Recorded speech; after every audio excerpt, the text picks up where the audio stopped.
What is up, everyone? I'm coming on here for a couple of plays for today, and we end up hitting this 8.75x on my VIP. So in the VIP, I hope you guys all got this in. This one was sent out at about, I think, like 8:30, 9 in the morning, something like that. So you guys had plenty of time to take this entry. I do not believe these games happen until, I think, like 2 p.m., 1 p.m. So again, 6 hours, something like that, to take this entry again as you're waking up, probably getting this play in as well, making some money on PrizePicks.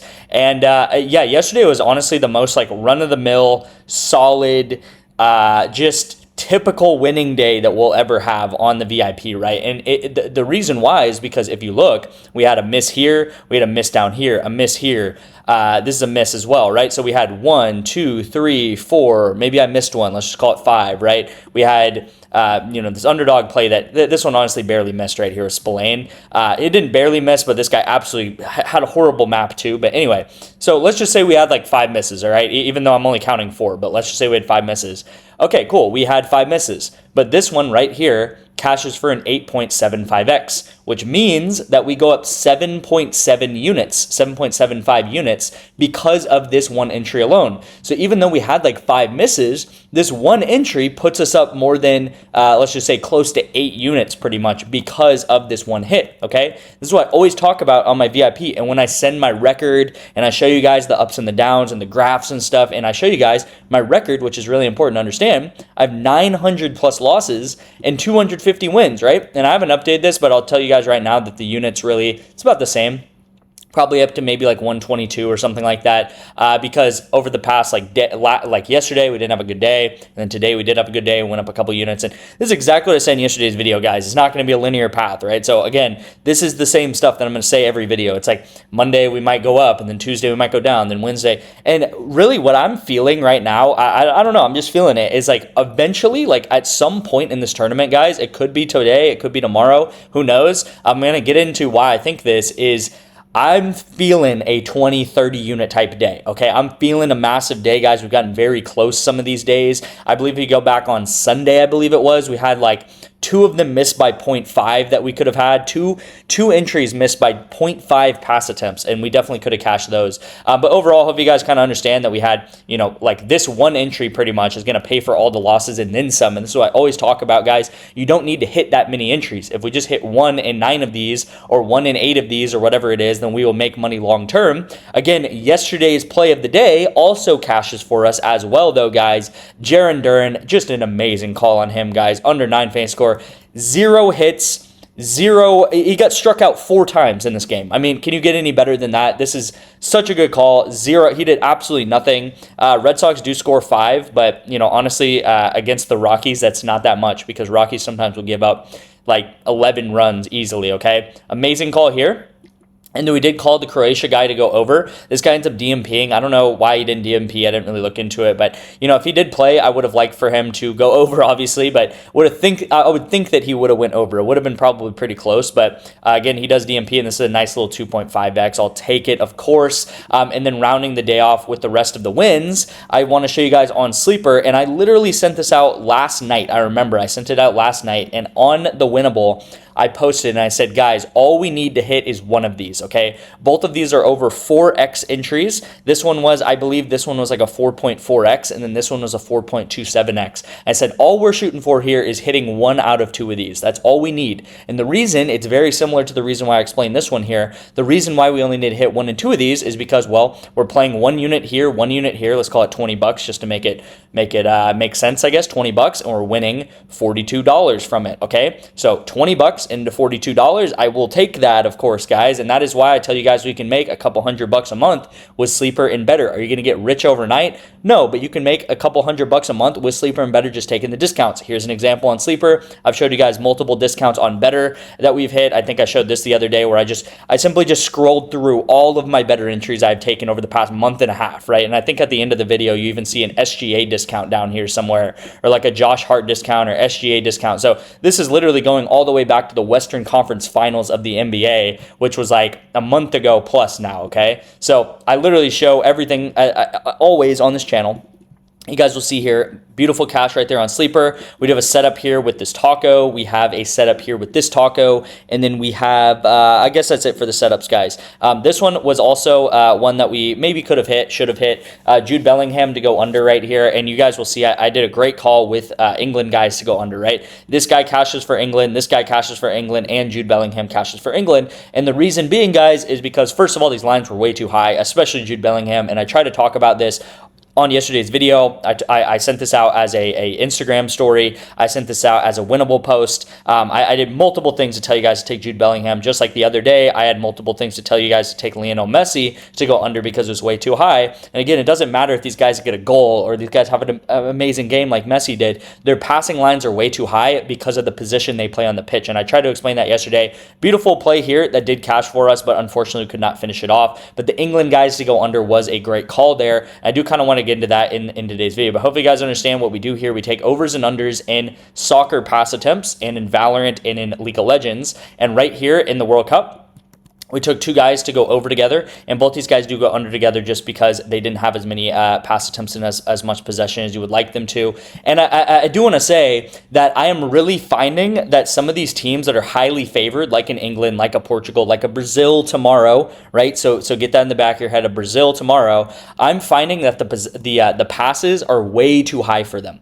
Okay, a lot of times the passing lines for these the England teams versus like a middle of the road team, like a Ghana or a Uzbekistan or I forget who Brazil plays tomorrow, but I think they also play kind of a middle of the road team. And these middle of the road teams, guys, like they're not nothing. Like they don't just roll over and just give up all the possession ever. Okay, they can still if they can hold like 25 to 30% possession. These really top end teams, it's really hard for them. I don't care who you're playing. Like you could literally be playing target dummies and it's hard to get 115 passes. So look for me to take a lot of unders, especially these next couple of days. I do want to say tomorrow is going to be a massive day for us. And then the next day is also going to be a massive day for us. And the day after that's going to be a massive day for us. So literally these 6 games tomorrow, 6 games on Thursday, and 6 games on Friday. And actually 6 games on Saturday too. I didn't even know that. I thought it was just till Friday. So that is why ultimately I'm like, guys, there might be a 20 to 30 unit day in the horizon coming up because there's so many games. Of course, I have no idea. You know, who knows? At the end of the day, these things could hit, miss, whatever. But as you guys know, I always track everything here on this channel. All right, you guys. So let's get into the actual play of the day here. And what do you know? We're going to be taking World Cup correlation, of course, as we're going to do pretty much every single day so far in the World Cup for the next month, right? So we have Hakimi, and then we have, I don't even know how to say this guy's name. I'm not even going to attempt to do it. But I will say these guys play in the same team on Morocco.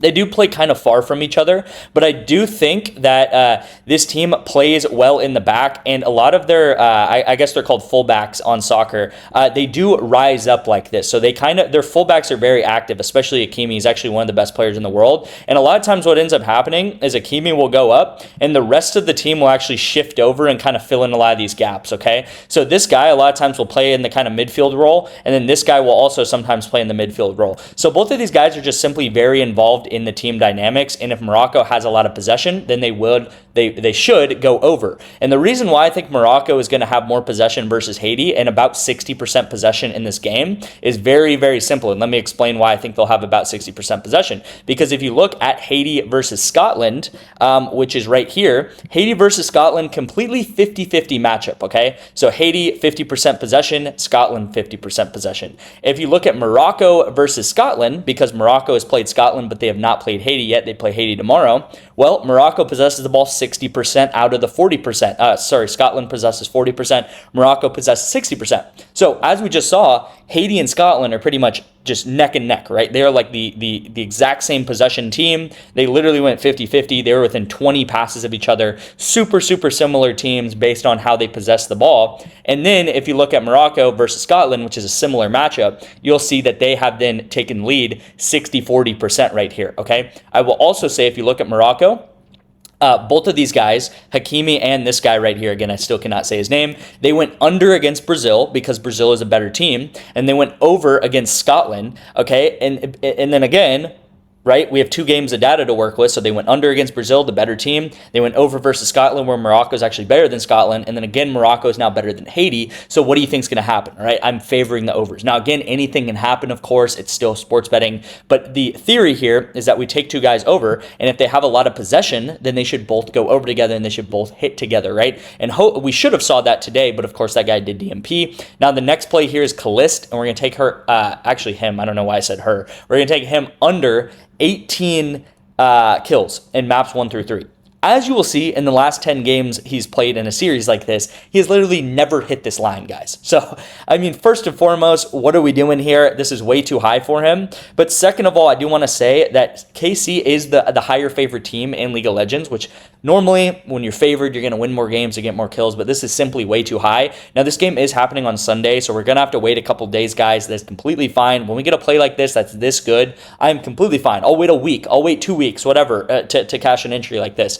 I do also want to say that the only way that this guy really does go over is if KC 3-0s them, okay? So if they do go ahead and win all 3 games, then that will be tough because he will probably get 18. But you'll see right now on on Pick Finder right here that KC only has a 36% chance of 3-0ing this DCG team right here, okay? So only a 36% chance of that happening. That puts this line at, honestly, I'm giving it like a 60+% chance of hitting, maybe even 65% chance plus of hitting, because even if KC does 3-0 them, there's still a solid shot that he does go under, right? You'll actually see in the times that he does go 3-0. These are all the games he's gone 3-0 in his career. There are some games he goes over, of course, because he wins all the maps. But even if he only wins 2 out of 3 of the maps, there's a really solid chance that he goes under. Again, you're seeing this on the graph. And I do also want to say, this is like a little secret here, is DCG is a Taiwanese team, okay? And the thing about League of Legends, guys, is these regions. So KC is European, DCG is Taiwanese, there's Korean teams, Chinese teams, there's South American teams. Each region has a little bit different of a play style. Actually, sometimes a lot of bit different of a play style.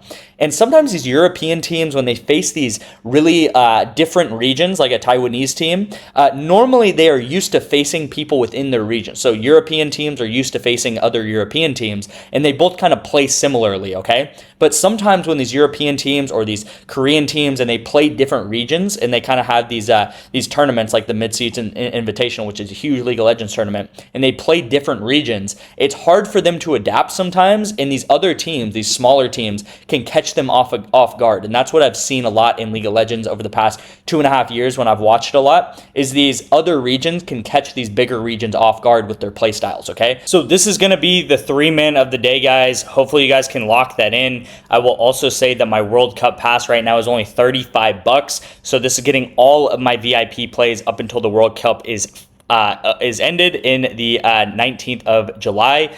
So again, it's going to be better value to lock this in today versus the next day, right? It's going to be better value to get this as early as possible into the World Cup. Still a ton of time in the World Cup. As I said, we have 6 games for the next like 4 days, which is crazy. If you guys want to get in for even cheaper than that, you can do so with Kalshi. $10 deposit into Kalshi. Text me Kalshi, guys. You can also text me NOVIG and get in for just $1 for 1 month free of the VIP. Same thing with Sleeper. Same thing with BETR. All these apps I always talk about. Text me first, though, so I get you guys the right code. Thank you guys so much for watching and tuning in, and I'll see you in tomorrow's video.